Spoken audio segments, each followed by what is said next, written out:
Hello friend. आज मैं आपको बताने वाली हूँ स्ट्रक्चर ऑफ हार्ट के बारे में। पहले जानते हैं हार्ट होता क्या है।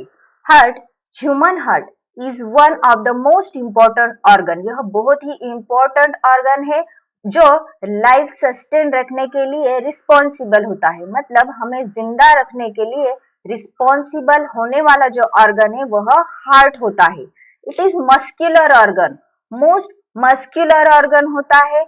4 चेम्बर्ड का हार्ट हमारे चेस्ट में सिचुएटेड होता है।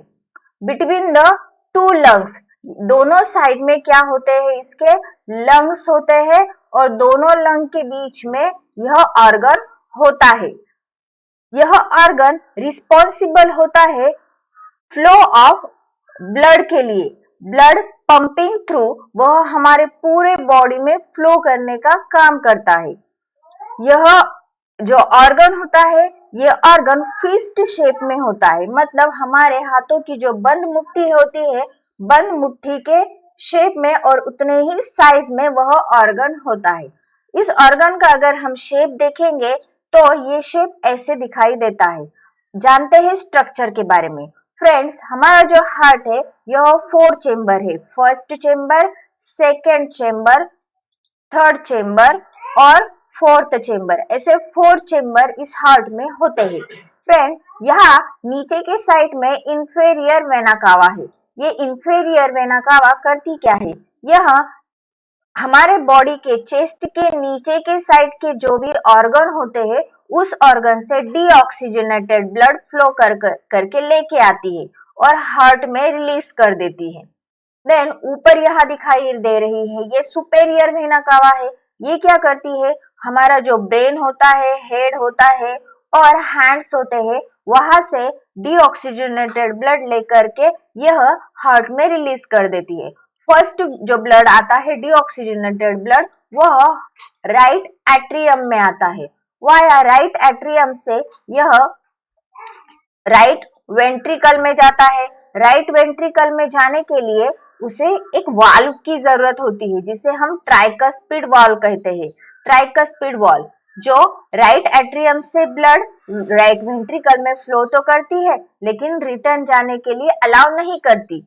देन यहाँ से राइट वेंट्रिकल से ब्लड जाता है पल्मोनरी आर्टरीज में। ऐसे पल्मोनरी आर्टरीज में ब्लड फ्लो हो जाता है दोनों साइड में।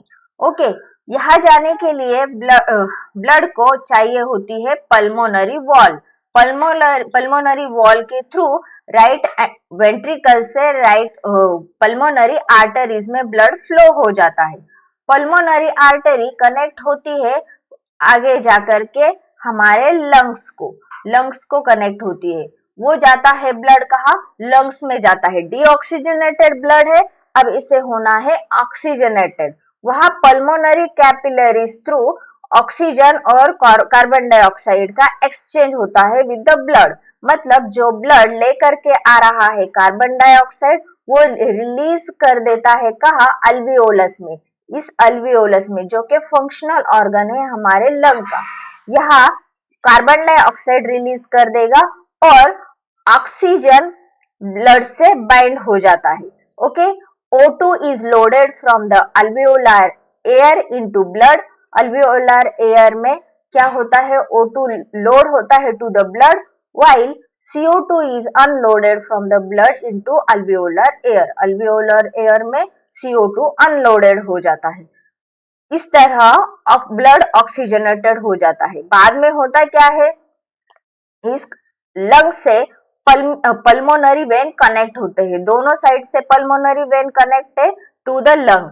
वो क्या करते हैं, ऑक्सीजनेटेड ब्लड लेकर के आते हैं और रिलीज करते हैं हमारे लेफ्ट एट्रियम में। लेफ्ट एट्रियम में रिलीज करेंगे।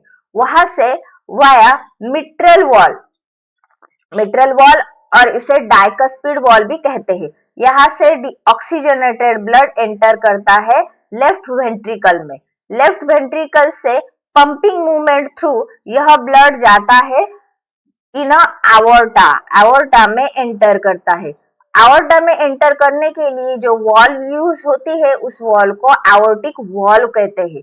यहाँ से वो एवोर्टा में जाएगा और एवोर्टा से एवोर्टा यहाँ ऊपर की ओर भी बाइफरकेट होती है और नीचे की ओर भी यू शेप में कर्व होती है। यू शेप में वो नीचे की ओर जहां भी कर्व होती है, वो नीचे के जो ऑर्गन है वहां ऑक्सीजनेटेड ब्लड का सप्लाई करती है, और ऊपर के ओर जहां कर्व बाइफरकेट हो रही है, वो ऊपर हेड और हमारे आर्म्स को ब्लड सप्लाई करती है, जो कि ऑक्सीजनेटेड होता है। फ्रेंड्स, मैंने आपको यह स्ट्रक्चर ऑफ हार्ट दिखाया है, जिसमें बहुत सारे हार्ट के जो लेवल है और उनके साथ साथ आपको उस पार्ट के फंक्शन भी दिखाए हैं। आई होप कि ये वीडियो आपको समझ में आया है। Thank you.